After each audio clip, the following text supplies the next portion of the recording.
Welcome to the Great Detectives of Old Time Radio. From Boise, Idaho, this is your host, Adam Graham. If you have a comment, email it to me, box13@greatdetectives.net. Follow us on Twitter @Radio Detectives, and become one of our friends on Facebook, facebook.com/Radio Detectives. In a moment, we will get into today's episode of Inspector Thorne after a word from our great sponsors at audible.com. The original air date on today's program is August 24th of 1951, and this will be the Mastermind murder case. And now the National Broadcasting Company presents Inspector Thorne in the Mastermind murder case.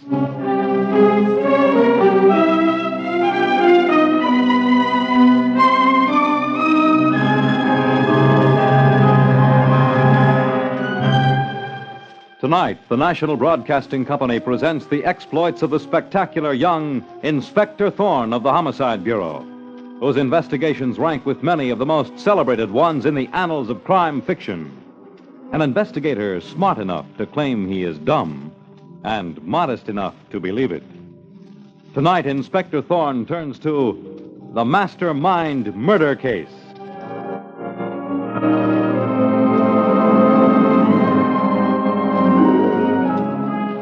The scene opens in one of New York's big banks. All is quiet and serene at a paying teller's window as the beautiful and socially prominent Jessica Monterey, wife of the bank's president, steps up to the teller's window, and we hear him say the words that are the prelude to violence and murder. Good morning, Mrs. Monterey. It's nice to see you here. Thank you, Mr. Lamb. I have a check for $50 I'd like you to cash. Certainly, Mrs. Monterey.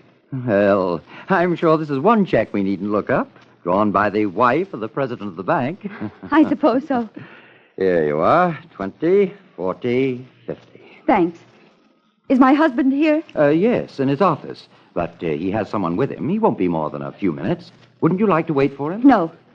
No, I have a very important appointment. Mrs. Monterey, I see the door of your husband's office opening now. Oh, she's already gone. That's the bank alarm bell. They've blown up the big safe. It's a holdup. They're killing the guards. Call the police.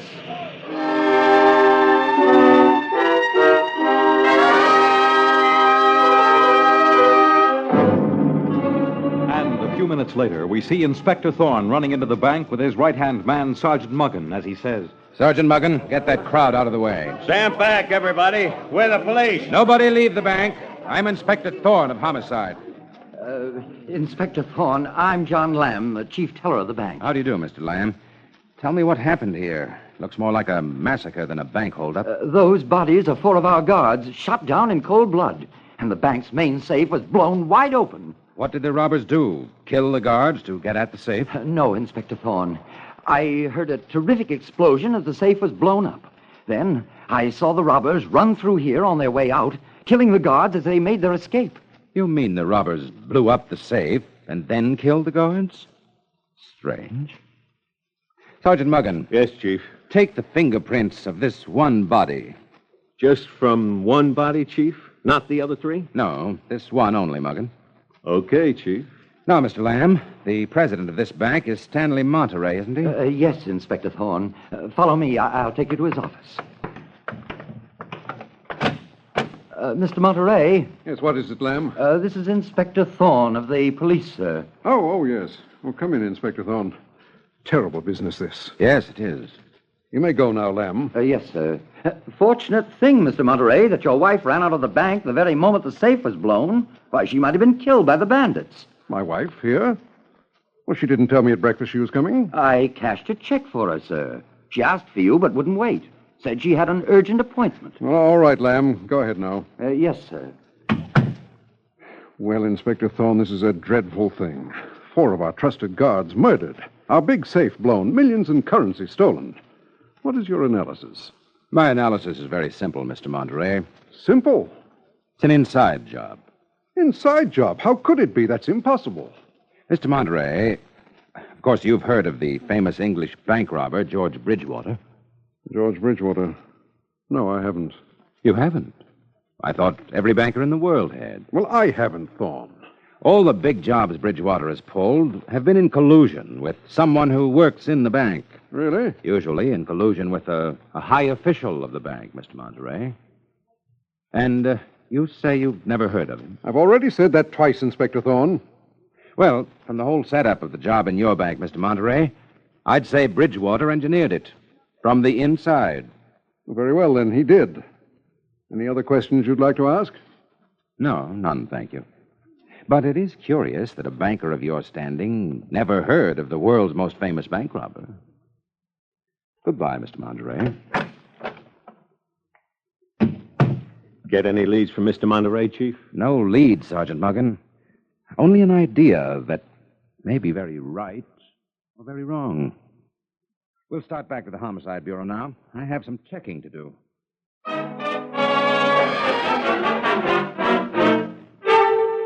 And later, as Inspector Thorne returns to the Homicide Bureau, he finds a visitor waiting. Inspector Thorne, at last. Yes? I have to see you. Oh, I'm Mrs. Monterey, Mrs. Stanley Monterey. Mrs. Monterey, the wife of the head of the bank that was just robbed? Yes. Won't you sit down? I'm so worried about the bank robbery. Why, Mrs. Monterey? It's that dreadful man, Jerome Wallace. What right has he to say that my husband's involved in the bank robbery and murders? Who is this Jerome Wallace? He owns a lot of the bank's stock. He's very rich. Mrs. Monterey, have you any idea why Wallace is making these accusations? I think he's insane. Did your husband and Wallace ever quarrel? No, never. Doesn't it seem strange to you that Wallace should deliberately accuse the head of his own bank of such crimes? You can think of nothing that might have aroused Jerome Wallace's suspicions, his apparent malice. No. Look here, Mrs. Monterey. You must tell me the truth. You know that Wallace has some motive, and you know what that motive is. No. Does your husband know you're here? Oh, no. No, I came here because I wanted to save my husband. Because you were in some way responsible for his trouble? No. No. You have something on your mind that your husband doesn't know about. Something you don't want him to find out. He must never find out. Stanley's so hot-tempered, he'll be wild if he knows about it. Your husband hot-tempered? About something Jerome Wallace has done? Tell me, Mrs. Monterey, just what is your connection with this man, Wallace? I met Jerome Wallace at a dinner a few months ago. He kept annoying me, making advances. Go on. Finally, I had to tell him to keep away from me, that I loved my husband. He got very ugly. He said he'd get even. And you're asking me to believe that is why he's now attacking your husband? It's all my fault, Inspector Thorne. Oh, I wish I'd never met Jerome Wallace. Mrs. Monterey, what were you doing in the bank?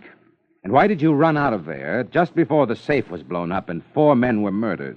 Well, I just happened to be there to cash a check. You know, I'm a little slow thinking. When I meet a lady like you, I just don't know what to make of things. I mean, you're being there and running out of the bank at just the right moment. I don't know what you're talking about. You seem very shaky, Mrs. Monterey. Are you well enough to go home alone? Oh, yes, Inspector Thorne. Besides, some friends, Mr. and Mrs. Stewart, drove me over in their car. They're waiting downstairs. Oh, they must be very old friends to be so much in your confidence. Oh, not old friends. We've only known each other about a month. Oh, they don't know why I've come to see you. Well, I don't want to hurry you, Mrs. Monterey, but there's someone waiting to see me. Goodbye, Inspector Thorne. Goodbye, Mrs. Monterey. Sergeant Muggan. Yes, Chief. Follow Mrs. Monterey downstairs. Get the license number of the car she drives off in. And put some men on to tail her constantly. Hurry. Right. And that stool pigeon you sent for is outside, Inspector Thorne. I know he is. Come in, Harvey. Okay, Inspector Thorne. What do you want? I want you to answer a few questions. We're holding 2 men for that big bank robbery and murders. Their names are Kelly and Smalls. You know them, don't you? Yeah. Now, you know as well as I do, Harvey, they're not smart enough to pull a job like that alone. Tell me who's behind them. What's the man's name? I don't know. I don't know nothing about it. Then why are you shaking like that? I don't want to end up in the morgue. Tell us who masterminded it, Harvey. All I know is they call him Mr. Big. Nobody knows his name. Mr. Big, huh? I never seen him. Honest, Inspector Thorne, You know me. I helped you cops many's the time, but this one is murder. That's all you'll tell me? That's all I know, Inspector Thorne. All right, Harvey. You can go. Thanks, Inspector Thorne. I got that license number on the car Mrs. Monterey was in, Chief. You get anything from Harvey? Only that somebody did mastermind the bank robbery and murders. A Mr. Big. Mr. Big? Is that the English bank robber Bridgewater you were telling me about, Chief? That's for us to find out, Muggin. You could have knocked me over with a feather when the wife of the head of the bank, that Mrs. Monterey, walked in. I tell you what, Chief. Come in. Inspector Thorne, they got that stool pigeon, Harvey. They shot him a block away. What? Killed Harvey? They work fast and effectively, Mr. Big's men. They sure do.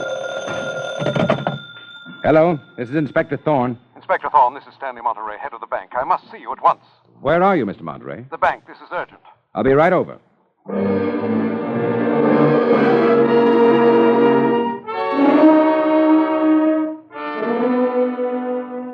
You have something new about the bank robbery and murders, Mr. Monterey? Yes, Inspector Thorne. New trouble. It's a man named Jerome Wallace, one of our biggest stockholders. He's kicking up a row that could embarrass both the bank and myself. How? Why, this Wallace has virtually accused me of having a hand in the robbery. But you have a reputation beyond reproach. That seems to make no difference to Jerome Wallace, Inspector Thorne. What's this man Wallace's background? Well, he's made a lot of money in oil, bought up a lot of the bank's stock. And you have no idea why he's making this charge? No, none at all. You know, Mr. Monterey, I've never heard the like of the story you're telling me. Well, whether you have or not, Inspector Thorne, I tell you this man is out to cause me trouble. And you still say, Mr. Monterey, you've never heard of the English bank robber Bridgewater. I told you before I've never heard of him, Inspector Thorne. And I'm not accustomed to having my word questioned. Maybe that's because you've never had the police to deal with before, Mr. Monterey.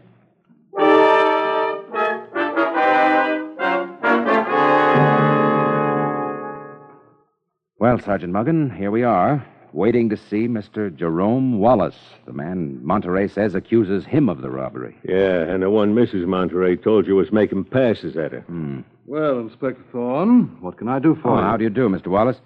This is Sergeant Muggin. Delighted. How do you do? Mr. Wallace, we're here about the robbery and murders at the bank. Well, you don't have to look any further than the head of the bank, Stanley Monterey. Yes, I've heard that's your opinion. But we can't convict Mr. Monterey simply on opinions. On what facts do you base your suspicions? Inspector Thorne, my suspicions about him are something I cannot ignore. Then I tell you, Mr. Wallace, that this job was engineered by the famous English bank robber, Bridgewater. Bridgewater? Name is familiar to me. Oh, yes, now I remember. One time I was in London, a robbery of Berlin's bank. But could he be working with Monterey? I wonder. Now, this throws an interesting light on the case, Inspector Thorne. Mr. Wallace, you could help the police a great deal if you would not make your accusations against Stanley Monterey public just yet. All right, Inspector Thorne, let's put it this way. If Monterey doesn't return the money to the bank, or if you can prove someone else took it, I will make my accusation of Monterey public at the end of 3 days. You're asking a lot of a slow-thinking police officer like me to close up an important case like this in 3 days. But I'll do my best, Mr. Wallace, to deliver up the criminal. If you're unsuccessful, Thorne, I'll feel it my civic duty to expose Stanley Monterey.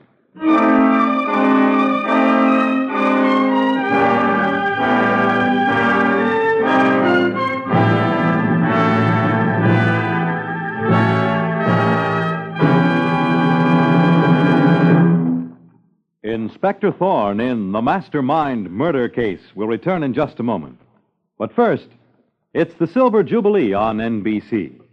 Tonight, be sure to hear Mr. Keene, tracer of lost persons, as he brings you the story of the fire escape murder case.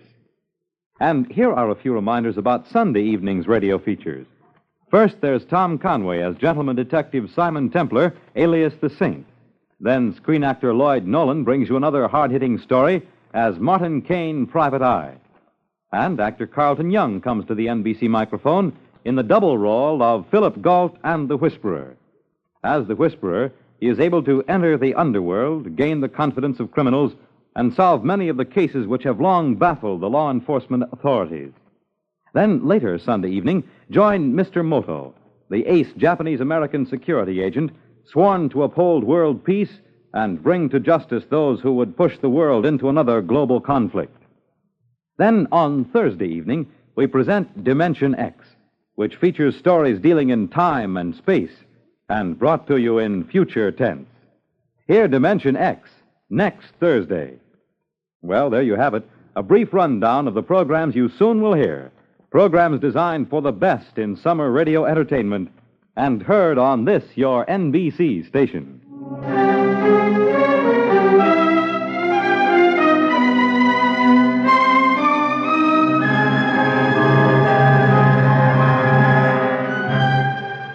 Now, back to Inspector Thorne and the Mastermind murder case.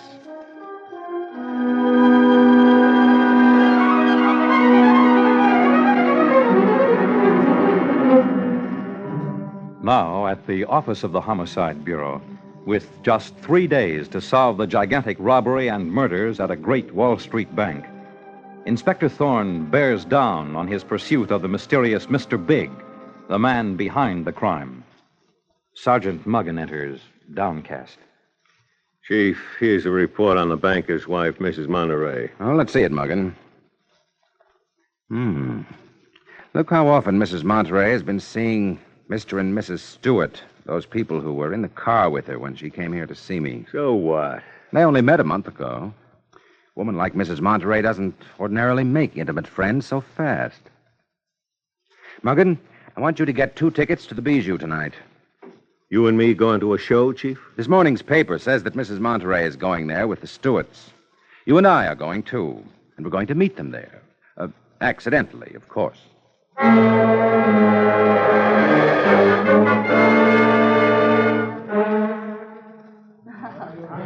think it's very good. Well, I don't go for this play, Inspector Thorne. I'm glad it's intermission. There's Mrs. Stanley Monterey over there, Muggan, with the Stewarts.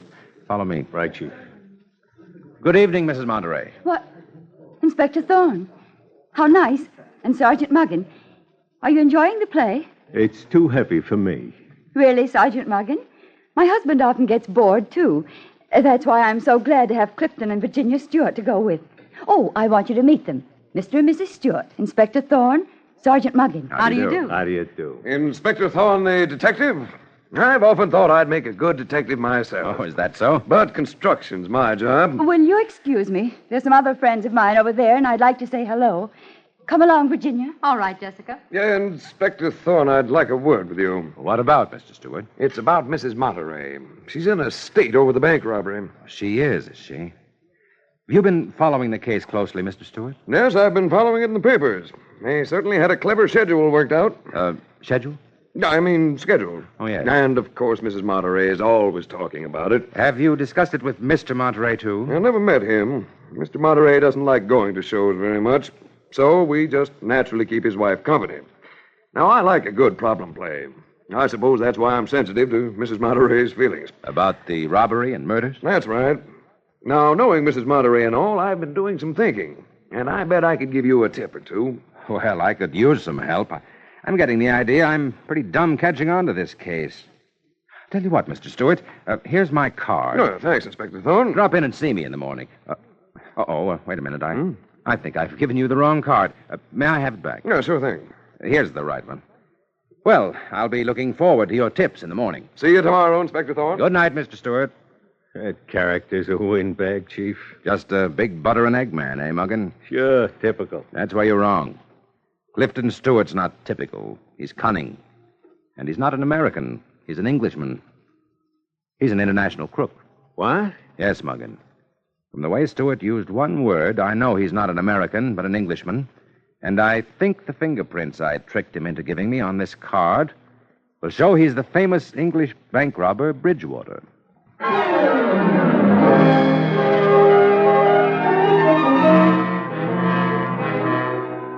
And shortly after the theater, across town, we hear 2 men's voices on the telephone. Hello? Hello, this is Bridgewater. Yes? I ran into Inspector Thorne at the theater tonight. I'm seeing him tomorrow to give him my theories on the case. Well, that should be amusing. You know what to say. He's shrewd, though he claims to be dumb. And I'm shrewder. Have you met the man I told you to meet? Not yet. Well, work on it. There's no time to lose.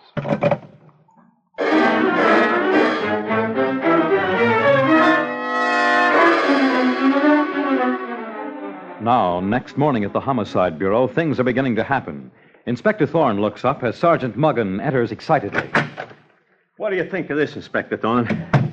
Another stool pigeon, Big Mouth Louie, made it his business to get hold of me.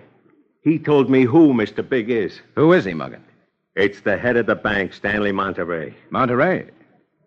Big Mouth Louie told you that? Word for word. Stanley Monterey is Mr. Big. I've got something for you, too, Muggan. I have the report on Clifton Stewart's fingerprints. He is the famous English bank robber, Bridgewater. Then Stewart's Mr. Big and Monterey ain't. Muggan, my hunch is that Bridgewater, alias Clifton Stewart, is working for someone else, and that this someone else is the real Mr. Big. Hello? Mr. Clifton Stewart's here to see you, Inspector Thorne. Have him come in. Well, speak of the devil, Muggan, here's Stewart in person. What a nerve that bird's got to come here. I'll have my gun ready, Inspector Thorne. This Bridgewater might be dangerous. He is dangerous, Muggan. Good morning, Inspector Thorne. Well, glad you came, Mr. Stewart. Have a chair. Oh, thanks. Morning, Sergeant Muggan. Morning. You said you had some theories on the case, Mr. Stewart. Yes, Inspector Thorne. I read you've been checking people like this Harvey Zaffer, the crook who was bumped off. Mm-hmm. Now, it seems to me that petty crooks like that couldn't possibly have managed something as big as this bank holdup, killing 4 men. As a matter of fact, we know there's a Mr. Big behind this. A Mr. Big? I might have known you'd be on the ball, Inspector Thorne. Yes, we're pretty sure there was some mastermind behind the bank robbery and murders. Someone who might have been a successful businessman if his mind weren't twisted. An executive. Or a successful construction man like yourself. Yes, or a banker. Inspector Thorne, you're barking up the wrong tree. This is an inside job. And my tip is to look for someone who knows the bank inside out. That makes sense, Mr. Stewart. Had the same idea myself. You did? We know another thing. Mr. Big is also ruthless. Muggan, you may have wondered why I took fingerprints off just one of the murdered men at the robbery. The laboratory has verified my suspicions. That was the body of a crook, a member of Mr. Big's gang. Mr. Big had one of his own men bumped off? What? Sure. That's what this Mr. Big always does. He kills off his Confederates and keeps the loot himself. How did you know this, Chief? From the way the body was lying. Out of the line of the machine gun fire that killed the other victims. You're sure Mr. Big put his own man on the spot? Oh, absolutely. But the funny thing is, he missed getting the one man he really wanted out of his way. The actual leader of the holdup, the famous English bank robber, Bridgewater. Who did you say he missed getting? The famous English bank robber, a fellow named Bridgewater. Well, that's certainly interesting, Inspector Thorne. But I'm taking up too much of your time, so I'll say goodbye. Goodbye, Mr. Stewart. What a cool customer. More than cool, Muggan. He's got a bad case of the chills, now that he knows how Mr. Big treats his boys.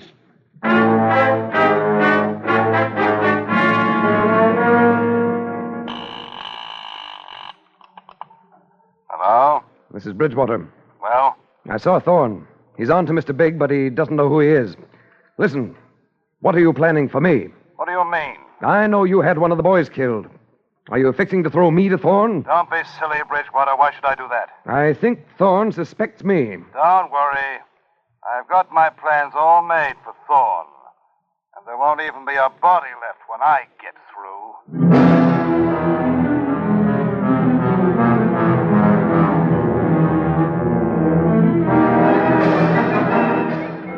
Now, Inspector Thorne, in danger of his life, moves in on Mr. Big.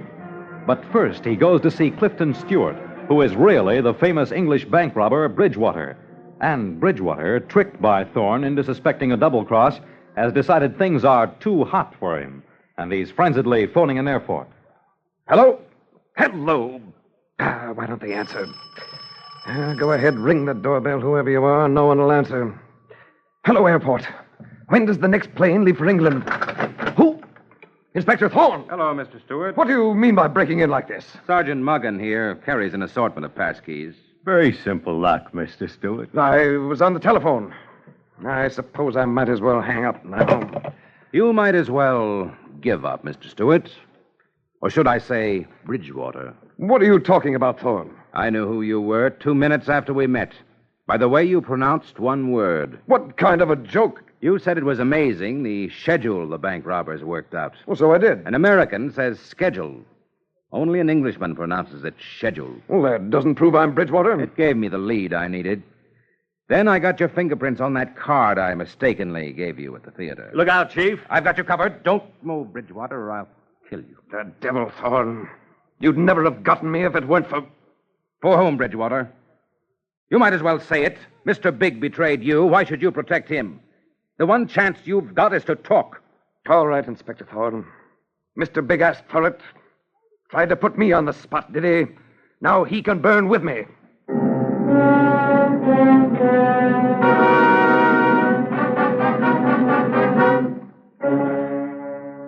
Here I am back again, Mr. Wallace. So, you've come, Inspector Thorne. I was afraid you'd be late. The 3 days are almost up. Well, have you got your man? I think so. Good, good. I was inclined to think no detective could possibly live up to your spectacular reputation. Well, thank you, Mr. Wallace. You have a wonderful art collection. That painting is beautiful. Yes, isn't it? And over there, Mr. Wallace, on the wall, that pretty little picture. Pictures like that very often conceal a wall safe. Is that why you've got it there? Conceal a wall safe? I know it does. And I think I know what's inside of it. The millions in cash that were stolen from the bank 3 days ago, and 4 men murdered. Yes. Yes, that's right, Thorne. I'll show it to you. I'm so sorry to have to use this gun. Come over here. Here. A twirl of the dial, and here's the money. Oh, you've got it wrapped up very neatly. Would you like to know my plans for you? I guess you'll take me down into the cellar. Congratulations, you are smart. Oh, I claim to be dumb. I'll just relieve you of your gun. A small precaution. I think we're ready now, Inspector Thorne. Open the door. Down the stairs. A left turn at the bottom. Isn't that right, Wallace? You seem to have done this before. Oh, yes, you're smart, but not smart enough. For years I've outwitted you and your kind, Thorne. The police never knew I existed. They blamed the crimes on other people. Like Bridgewater. You know of that, eh? My compliments.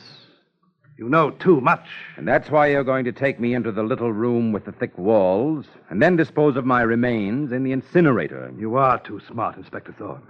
But you won't bother me much longer. Other men like you have cornered me, Wallace, without getting away with it. Other men were not Mr. Big.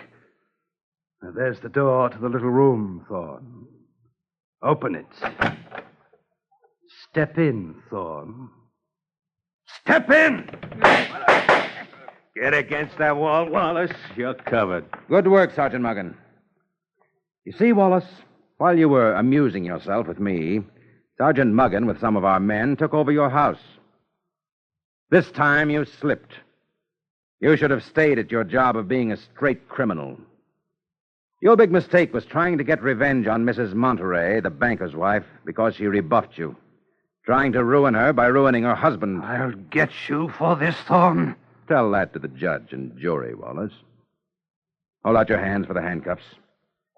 I arrest you for first-degree murder.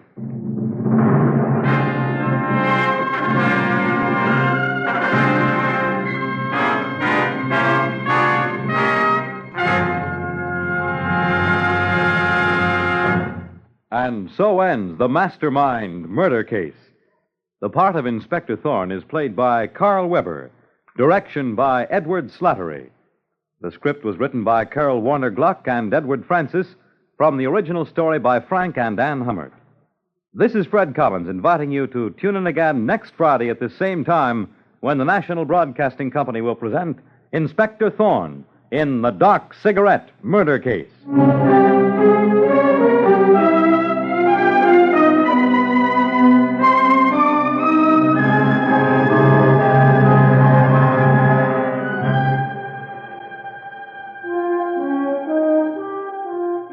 Stay tuned for Mr. Keene, Tracer of Lost Persons on NBC. This is Andrea J. Graham, author of the Web Surfer series. Oh, and a Madam's Wife. You're listening to the Great Detectives of Old Time Radio.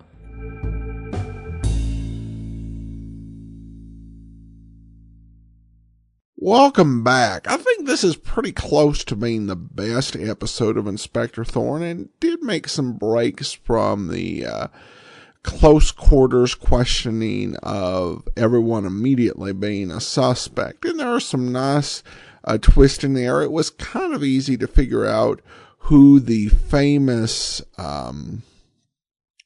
Bridgewater was. Just by the whole use of schedule, but there were a few other nice twists along the way. This is actually the very first episode of Inspector Thorne I heard, and I really did like it, and it made me curious about the rest of the series. All right, now really quickly we'll get into listener comments and feedback, and we just have one from Tim who writes in, and he says, "Well, Adam, Inspector Thorne has improved from, oh my gosh, terrible, to just barely tolerable in my estimation. I know that you enjoy this series, but I'm having difficulty not shaking my head and rolling my eyes as I listen to episodes. It's just that bad. Hopefully, though, it will continue to improve. Thanks again for all of your hard work on the podcast." Well, Tim, I hope you enjoyed today's episode, and one thing to keep in mind is in the 10th week of the series, we'll actually have a new actor playing Inspector Thorne. But that's still 4 weeks away, so changes definitely continue to come to the series. All right, that'll do it for today. Join us back here tomorrow for Richard Diamond, and then next Tuesday, it'll be another episode of Inspector Thorne. In the meantime, send your comments to box13@greatdetectives.net. Follow us on Twitter at Radio Detectives